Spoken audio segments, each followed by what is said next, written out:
বৃহস্পতিবার পবিত্র রাতে কেউ যদি এই দোয়াটি 100 বার পরে কোনদিন পৃথিবীর কোন মানুষের কাছে তার হাত পাততে হবে না।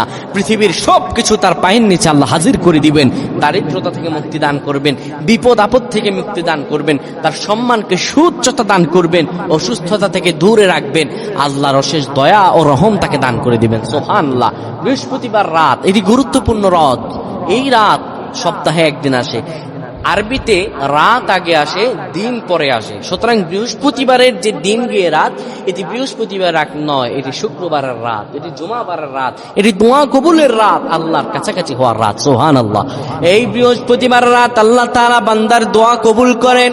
কেউ যদি বৃহস্পতিবার রাতে ঈশা নামাজের পরে পবিত্র হয়ে ইয়া হাইয়ু ইয়া হাইয়ু ইয়া হাইয়ু ইয়া রাফিয়ু ইয়া রাফিয়ু ইয়া রাফিয়ু এই দোয়াগুলো পড়তে পারে 100 বার, আল্লাহ রাব্বুল আলামিন তার মর্যাদা বৃদ্ধি করে দিবেন।